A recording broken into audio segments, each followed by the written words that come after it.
penyuluhan nih, nggak ceritanya, ini kenyataan. Ada 2 hari. Yang hari pertama tentang apa? Kenakalan remaja. Jadi nanti di hari kedua kita ada pembahasan tentang wirausaha. Oke, kita mulai dari yang pertama. Yang kenakalan remaja. Oke. Baik, di hari pertama ini kita akan mensosialisasikan mengenai meningkatkan kesadaran remaja melalui penyuluhan kenakalan remaja di era Society 5.0, di Kelurahan Kedoya Selatan. Nih, di materi 1 ini ada kenakalan remaja, maaf, diulang. Baik, sebelumnya ibu-ibu di sini ada yang mengetahui nggak apa itu kenakalan remaja? Nggak tahu. Baik, nanti ada slide selanjutnya. Tapi saya mau menanyakan terlebih dahulu, mengapa nih remaja cenderung melakukan kenakalan remaja sih? Ada yang tahu nggak? Saya Bu. Boleh dipersilakan, namanya siapa? Oke, nama saya Sofia Aziza. Menurut saya penyebab kenakalan remaja itu biasanya dari krisis identitas Bu. Terus dengan perubahan fisik dan psikologis remaja cenderung juga jadinya mereka tuh tidak tahu mengetahui jati dirinya gitu. Oke, baik, terima kasih Sofia. Terima kasih atas jawabannya. Pada slide pertama ini saya akan menjelaskan mengenai kenakalan remaja terlebih dahulu. Kenakalan remaja adalah suatu perbuatan yang melanggar norma, aturan, dan hukum dalam masyarakat yang dilakukan pada usia remaja atau transisi masa anak-anak ke dewasa. Kenakalan remaja merupakan suatu kumpulan dari berbagai perilaku remaja yang tidak dapat diterima secara sosial hingga terjadi tindakan kriminal. Selanjutnya ada faktor eksternalnya. Rata-rata tuh faktor eksternalnya mungkin 1, keluarga dan perceraian orang tuanya. 2, teman sebaya yang kurang baik, mengajak ke hal yang negatif gitu maksudnya. Yang ketiga, munculnya perilaku seksual sejak usia dini dan kekerasan berumah tangga. 4, keikutsertaan anak dalam geng yang menyimpang. 5, tingkat pendidikan anak yang rendah. 6, waktunya habis terbuang untuk main-main dan hanya bersenang-senang. 7, kekerasan pada anak dan pengabaian yang dilakukan oleh orang tuanya sendiri. Baik, masuk ke materi kedua yaitu era Society 5.0. Nah, di sini ada pengertian mengenai era Society 5.0. Komponen utamanya dalam Society 5.0 ini adalah manusia itu sendiri yang mampu menciptakan nilai baru melalui perkembangan teknologi dan dapat meminimalisir adanya kesenjangan pada manusia dan masalah ekonomi di kemudian hari. Generasi muda seperti kita sebagai pemegang peran strategis penerus pembangunan negara memiliki peran yang sangat penting dalam menghadapi era Society 5.0 yaitu sebagai agent of change.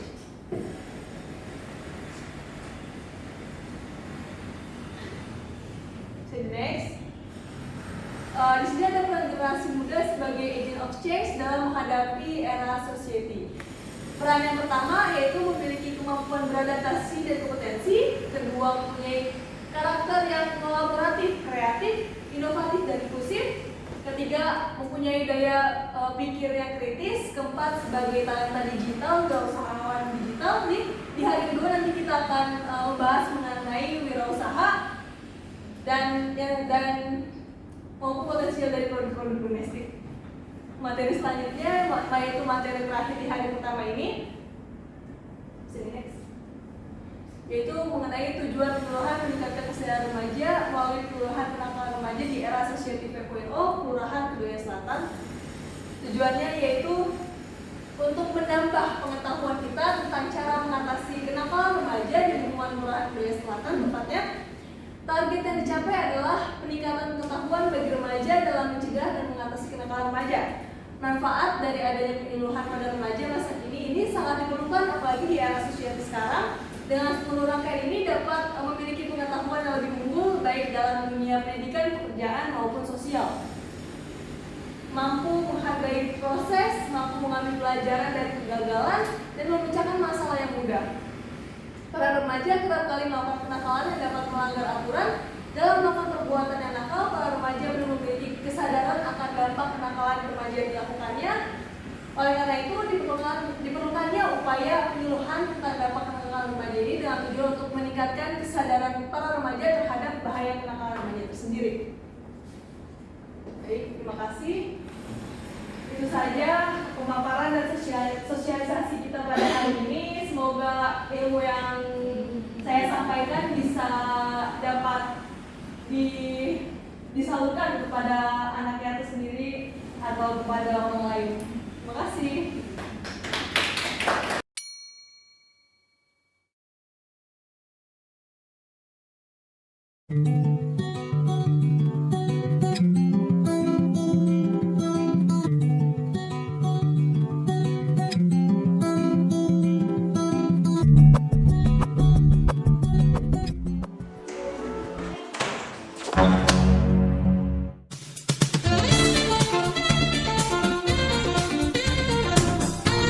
Maaf ya tadi Bang sengaja.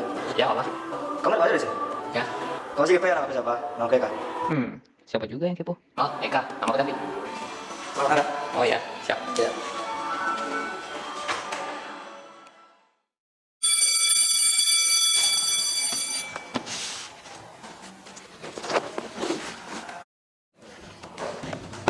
Itu loh Pak. Oh iya.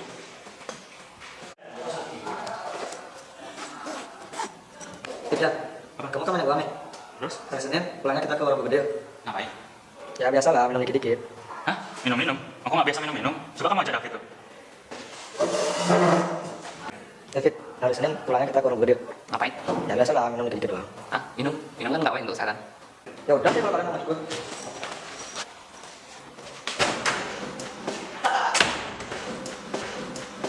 Tunggu. Ada apa? Skui. Akiau.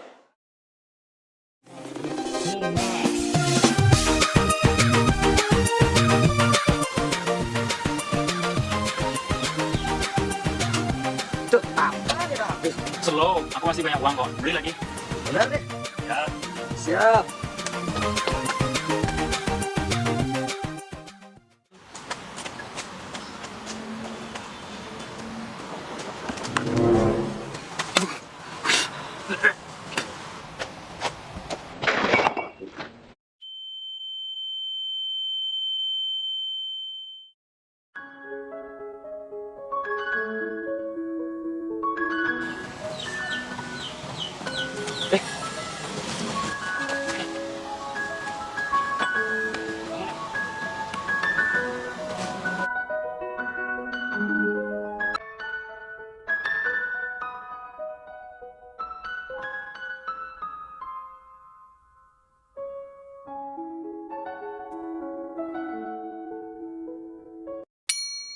Selamat siang menjelang sore semuanya.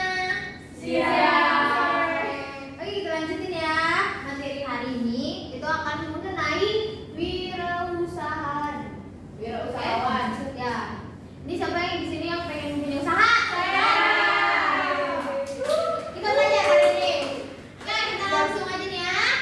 Di materi yang pertama, strategi menciptakan ide berwirausaha di era 4.0.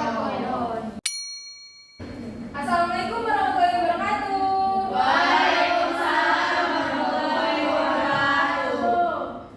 Selamat siang menjelang sore ibu-ibu semuanya. Siap. Apa kabar nih hari ini? Baik, alhamdulillah. Alhamdulillah. Sebelumnya saya mengucapkan terima kasih atas kehadiran ibu-ibu sekalian sudah menyempatkan waktunya untuk menghadiri sosialisasi pada hari ini. Nah, tema pada hari ini itu tentang wirausaha ya. Di sini saya akan memaparkan bagaimana strategi untuk menciptakan ide untuk berwirausaha di era 4.0. Jadi seperti yang kita tahu nih di wilayah Kramat Jati kan merupakan daerah yang cukup strategis ya. Nah, dari wilayah Kramat Jati ini kita ketahui bahwa ada terdapat sekolah, lalu ada rumah sakit, pasar, swalayan, dan juga toko-toko yang menunjang kebutuhan warga di Kelurahan Kramat Jati. Jadi saya melihat di sekitar wilayah Kramat Jati ini banyak wirausaha yang membuka usaha dengan jenis yang sama gitu, yang seragam, hampir sama. kerjasama gitu antara satu toko dengan toko yang lainnya. Nah, dan jarak antara satu wirausaha dengan wirausaha yang lainnya itu juga berdekatan. Nah, maka dari itu memungkinkan adanya terjadi persaingan yang ketat. Maka dari itu sebelumnya saya perkenalkan diri terlebih dahulu. Nama saya Saulia Mainanti. Oke, boleh lanjut. Yang pertama itu kita akan membahas tentang strategi menciptakan ide wirausaha, lalu bagaimana membangun kemampuan kreatif dan inovatif, lalu bagaimana peluang dan tantangan wirausaha menghadapi era 4.0. Oke, boleh lanjut. Yang pertama, bagaimana strategi menciptakan ide kewirausahaan. Yang pertama itu ada awali dari hobi atau hal yang disukai. Nah, di sini hobi bisa menjadi salah satu pilihan terbaik sebagai ide bisnis. Selain menjadi sesuatu yang menyenangkan, ternyata hal tersebut bisa menjadi peluang bisnis jika ibu-ibu sekalian ini ingin mencobanya. Misalkan ibu-ibu ini suka dalam hal sepatu, mau koleksi sepatu gitu. Nah, dari hobi tersebut ibu-ibu bisa membuka usaha gitu, bisa menciptakan ide usaha sebagai sebagai peluang untuk membuka usahanya. Misalkan ibu-ibu ini membeli sepatu membuka jasa titip untuk membeli sepatu dari luar negeri, atau menjadi reseller atau bisa juga menjadi usaha thrifting atau menjual sepatu bekas gitu. Selanjutnya menciptakan sesuatu yang berbeda dan baru dan berbeda. Nah, produk atau jasa akan terlihat menarik apabila berbeda dari produk atau jasa lainnya. Nah, orang-orang ini kan cenderung tertarik mencoba hal yang berbeda yang belum pernah mereka rasakan sebelumnya, pasti kan. Nah, selanjutnya sesuaikan dengan kebutuhan konsumen. Amati kebiasaan konsumen, maka ibu-ibu ini akan menemukan insight baru sebagai inspirasi untuk pendirian bisnis. Lalu selanjutnya, manfaatkan setiap kesempatan yang ada. Nah, dengan berinovasi secara berkelanjutan, maka Anda atau ibu-ibu ini dapat tetap relevan dan bersaing di pasar yang terus berubah. Lalu selanjutnya, berinovasi secara berkelanjutan. Nah, ide usaha kreatif ini bisa timbul dari peluang di hadapan Anda. Nah, dengan cara memanfaatkan setiap peluang yang ada di depan mata, sekecil apapun itu. Lalu selanjutnya, fokus pada satu bidang. Nah, alasan fokus satu bidang ini karena saat fokus pada satu titik, semua ide dan pikiran akan tercurah pada satu bidang bisnis tersebut. Lalu selanjutnya, pada selanjutnya ini saya ingin tahu menurut ibu-ibu sekalian bagaimana mengembangkan kemampuan kreatif dan inovatif. Ada yang tahu? Mungkin menambah relasi ya. Bisa. Oke, selanjutnya, betul. Nah, betul nih, ada menambah relasi, terus juga ada peluang dan kesempatan, lalu tumbuhnya rasa ingin tahu. Nah, peluang dan kesempatan ini kita harus bisa mengamati setiap peluang dan kesempatan di sekitar. Setelah itu, maka kita dapat menetapkan tujuan yang akan kita buat. Lalu tumbuh rasa ingin tahu ini memiliki keingintahuan yang tinggi, bisa meningkatkan pengetahuan maupun bakat yang baru. Lalu tadi betul kata Ibu Jara ya, bisa menambah relasi karena contohnya itu sering berdiskusi dengan teman. Hal itu juga dapat menambah wawasan baru dengan bertukar pikiran. Lalu boleh di next. Nah, selanjutnya ada bagaimana peluang dan tantangan wirausaha menghadapi era 4.0. Nah, yang pertama itu ada akses ke pasar yang luas. Internet dan platform digital memungkinkan mereka untuk menjual produk dan jasa secara online ke seluruh dunia. Lalu selanjutnya terdapat inovasi bisnis yang cepat. Wirausaha dapat memanfaatkan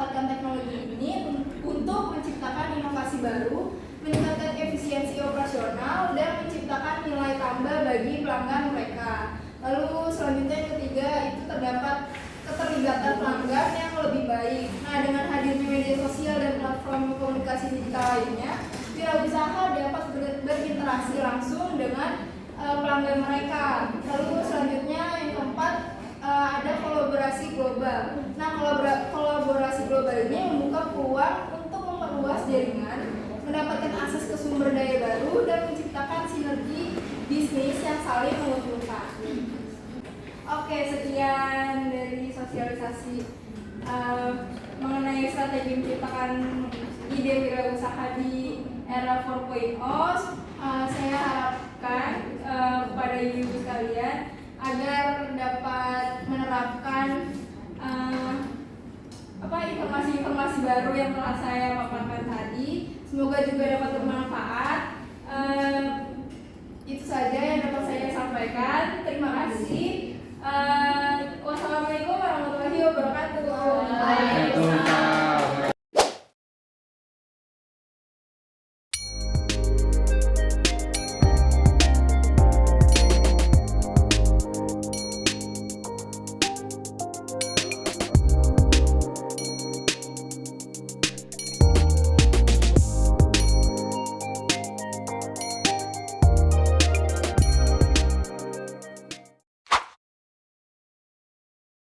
Assalamualaikum warahmatullahi wabarakatuh. Selamat siang ibu-ibu semua. Siang. Apa kabarnya nih hari ini? Alhamdulillah baik. Sebelumnya saya izin memperkenalkan diri. Nama saya Nabila Faramsyah. Saya merupakan mahasiswi dari Universitas Negeri Jakarta, Prodi Pendidikan Masyarakat. Pada kesempatan siang ini, saya akan menyampaikan sosialisasi dengan tema penggunaan media sosial sebagai strategi pemasaran. Di sini ada peta Kecamatan Cipayung dari wilayah Kelurahan Setu adalah petanya yang ini. Kelurahan Setu merupakan wilayah yang saya pilih untuk menganalisis wilayah sehingga saya menemukan masalah yang terjadi di wilayah Setu. Jadi Kelurahan Setu merupakan salah satu kelurahan yang ada di Kecamatan Cipayung, Jakarta Timur yang memiliki luas wilayah sekitar 324,12 hektar dengan jumlah penduduk 25.057 jiwa.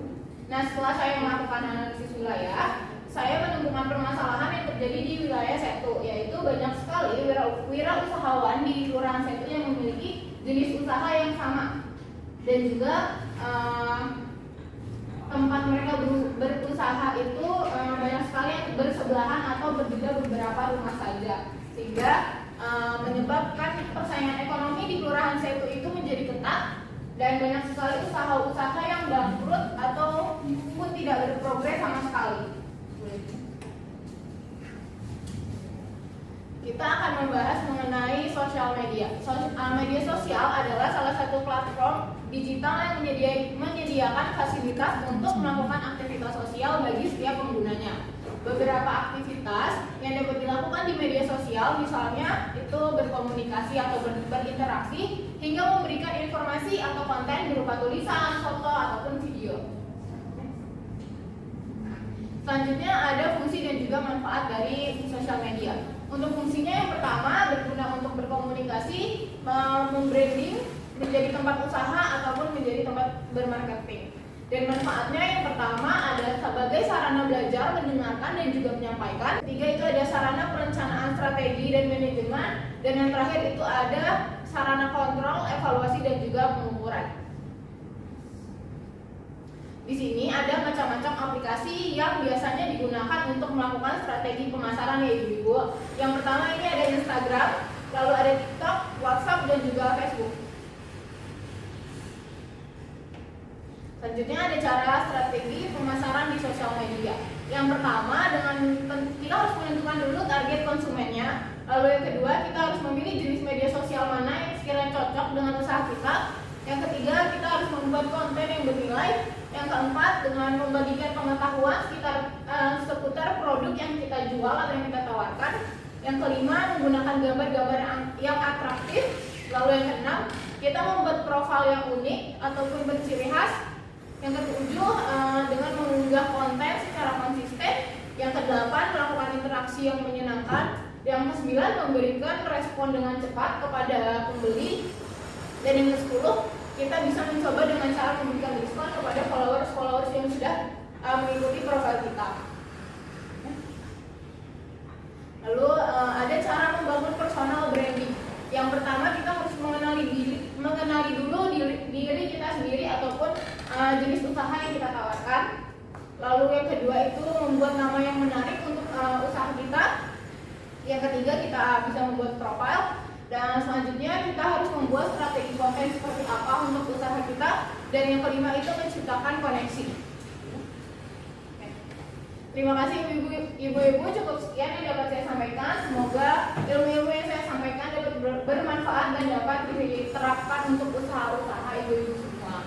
Kurang lebihnya mohon maaf, saya sampaikan terima kasih. Wassalamualaikum warahmatullahi wabarakatuh. Waalaikumsalam warahmatullahi wabarakatuh.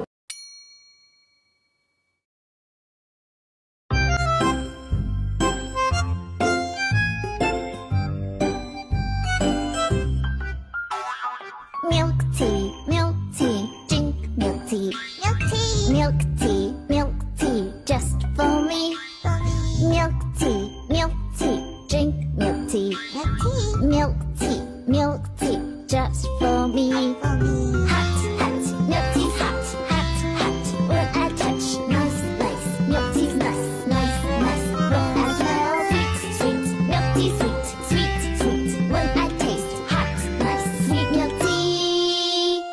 Touch, smell, taste.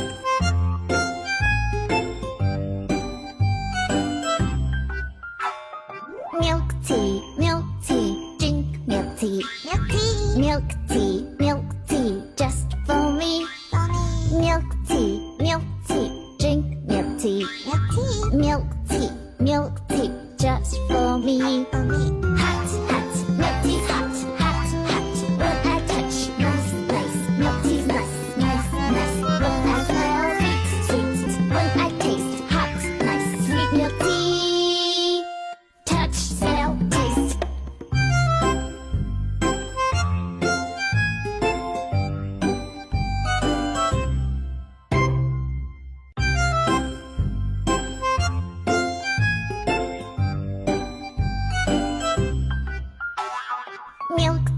Milk tea, drink milk tea.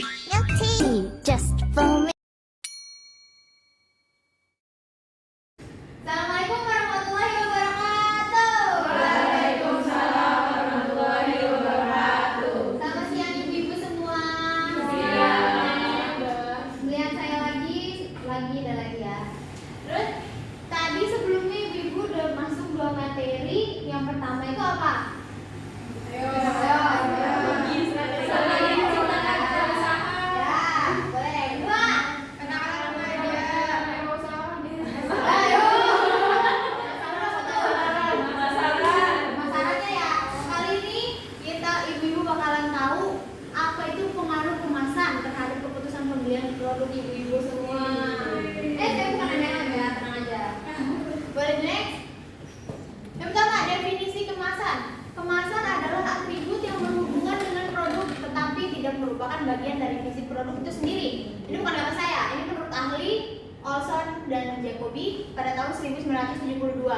Lalu berbeda dari definisi ini, Arens pada tahun 1996 menjelaskan bahwa kemasan adalah wadah produk yang meliputi penampilan fisik wadah tersebut, termasuk desain, warna, pelabelan, bentuk, dan bahan yang digunakan. Jadi ibu-ibu di sini udah tahu belum nih dari definisi ini fungsi kemasan itu untuk apa? Ya, Empat. ya betul, boleh Mbak. Terus lagi Sebagai wadah. tuh sama aja wadah Mbak. Terus lagi. Dah, gimana ya? Lanjut. Lalu nih, yang pertama ada sebagai pelindung produk. Ya tadi, kalau lagi di jalan biar nggak rusak produknya. Lalu yang kedua memberikan kemudahan penggunaan produk. Jadi kalau misalnya kemasannya salah juga nih, produknya juga bakal susah dipakai. Misal saus kan enaknya dipencet gitu ya, pencet. Daripada pakai beling susah. Jangan tuh kan beling gitu gimana cari saus yang beling. Ya. Terus yang ini sebagai media pemasaran produk. Kalau misalkan ibu semua ngeliat ada barang nih gitu, terus bungkusannya lucu, bagus, pasti pengen beli, ya kan? Nah itu juga harus diterapkan kepada produk-produk ibu semua. Lanjut, peran kemasan.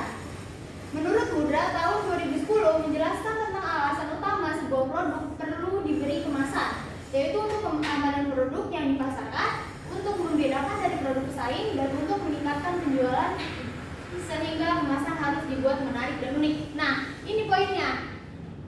Kemasan harus dibuat menarik dan unik. Kalau misalkan ibu-ibu semua punya kemasan yang sama, pasti ngebosenin. Betul, betul? Betul kan? Kita next. Elemen kemasan. Ada yang tahu nggak nih elemen kemasan apa aja? Warna. Tuh, apa lagi? Rasa. Merek boleh. Apa? Ukuran, betul. Iya, di sana sini. Ya kan? Boleh next. Jadi ini ada 6 elemen kemasan menurut Taylor pada tahun 2004. Ini saya jelasin 3 dari ini aja ya. Yang pertama ada bentuk. Bentuk itu bisa digunakan sebagai alat untuk mengkomunikasikan citra yang mempengaruhi persepsi, menarik hati, dan membangun keinginan konsumen untuk memiliki produk yang bahkan sebelum mereka membaca label atau melihat produk yang sesungguhnya. Jadi kayak bisa digambar nih, oh menarik banget, pengen beli gitu kan. Nah, terus ukuran juga penting nih, ukuran. Kalau misalkan produknya kecil, kemasannya juga kecil. Jangan produknya kecil, kemasannya segede gaban. Kan enggak itu enggak enak dilihat ya, pas dibuka kosong apa nih? Jualin. Lalu ada warna juga kalau misalkan nggak cocok sama warna produknya kan gak enak dilihat kan? Nah, iya betul, itu grafis juga jangan yang cuma 10 megapiksel. Kan kita sekarang udah di era digital gitu kan, udah di era industri 4.0. Jadi apa-apa udah enak gitu kan, udah bisa 1000 piksel ke atas. Nah, material ini, pemilihan material juga sering kali dipertimbangkan berdasarkan pertimbangan biaya kan. Padahal pertimbangan terpenting yang perlu dilakukan adalah berbagai implikasi komunikasi pemasaran dari material yang dipilih. Jenis material kemasan bisa membangkitkan emosi konsumen, khususnya emosi bawah sadar. Itu menurut Grazier pada tahun 1987. Nah, yang ketiga, rasa atau flavor. Rasa atau flavor ini bukan berarti di produk makanan aja ya, bisa juga di produk baju. Kan kalau misalkan konsumen yang merasa nyaman itu pasti bakalan juga bikin konsumen pengen beli terus gitu kan. Oke, di next.